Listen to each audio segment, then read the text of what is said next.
अकेला इंसान सिर्फ कुछ कर सकता है, लेकिन बहुत सारे इंसान सब कुछ कर सकते हैं। दोस्तों नमस्कार, मैं अमरनाथ पटेल मोटिवेशनल स्पीकर आप लोगों का फिर से इस वीडियो में हार्दिक स्वागत एवं अभिनंदन करता हूं। दोस्तों आ गया हूं फिर से आपके बीच में एक नई कहानी लेकर। तो देरी न करते हुए शुरुआत करते हैं। एक जंगल में शेरा नाम का एक शेर जंगल के सबसे कुशल और क्रूर शिकारियों में गिना जाता था। अपने दल के साथ उसने न जाने कितने भैंसों, हिरणों और अन्य जानवरों का शिकार किया था। धीरे धीरे उसे अपनी काबिलियत पर घमंड होने लगा।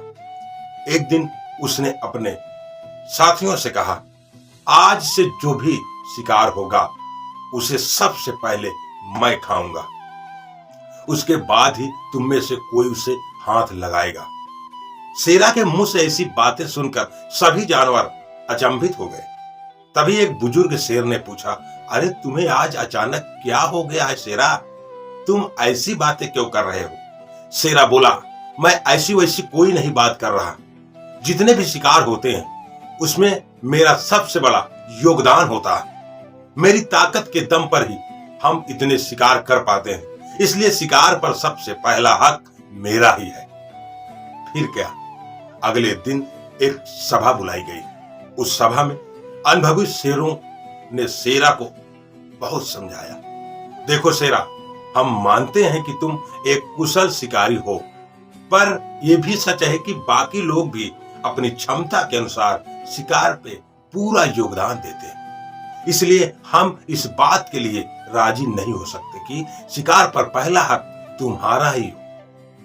हम सब मिलकर शिकार करते हैं और हमें मिलकर ही उसे खाना होगा। शेरा को ये बात पसंद नहीं आई। अपने ही घमंड में चूर शेरा बोला, कोई बात नहीं, आज से मैं अकेले ही शिकार करूंगा और तुम सब मिलकर अपना शिकार अलग करना, और मैं अपना खाऊंगा, आप अपना खाना। और ऐसा कहते हुए शेरा सभा से उठकर गुस्से में चला गया।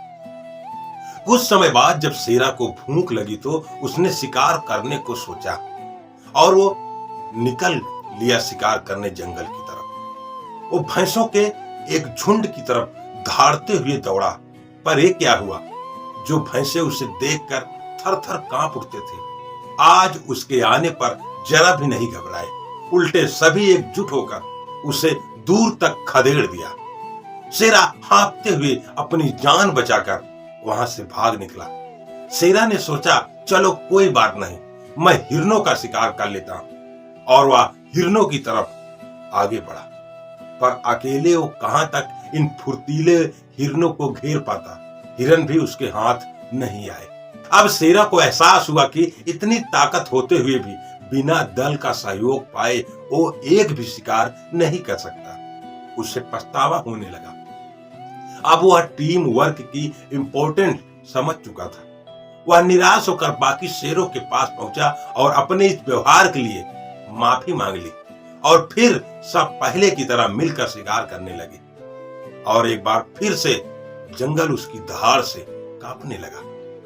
फ्रेंड्स, इस कहानी से हमें यही सीखने को मिलता है कि चाहे आप स्पोर्ट में हो या कॉर्पोरेट वर्ल्ड में या किसी कंपनी में काम करते हो या कोई बिजनेस करते हो, हर जगह टीम वर्क की इंपॉर्टेंस को समझना बहुत जरूरी है। टीम का हर एक मेंबर इंपॉर्टेंट होता है और किसी भी गोल को, किसी भी लक्ष्य को अचीव करने में सबका छोटा बड़ा रोल प्ले करता है। नेचुरली सभी उंगलियां बराबर नहीं होती, इसलिए टीम में भी किसी मेंबर का अधिक तो किसी का कम रोल होता है। पर यदि हम बड़ा योगदान देने वाले ये सोचें कि जो कुछ भी है उन्हीं की वजह से है, तो ये सरासर गलत होगा। इसलिए किसी तरह का घमंड करने की बजाय हमें सभी को इंपॉर्टेंट देते हुए एज ए टीम प्लेयर काम करना चाहिए, तभी हम बड़ा कुछ कर पाएंगे। दोस्तों, इस कहानी में एक और बेहद जरूरी चीज सीखने को मिलती है, वो है गलती का एहसास होने पर क्षमा मांगना। शेरा को जब अपनी गलती का एहसास हुआ तो उसने क्षमा मांग ली और एक बार फिर से उसकी साख वापस लौट आई। अगर आपसे भी कभी कोई गलती हो जाए तो उसे ईगो प्रॉब्लम मत बनाइए और क्षमा मांगकर लाइफ को वापस ट्रैक पर लाइए। तभी हम जीवन की इस लड़ाई को आसानी से जीत सकते हैं। तो दोस्तों, आशा करता हूं कि ये कहानी से आपको बहुत कुछ सीखने को मिला होगा।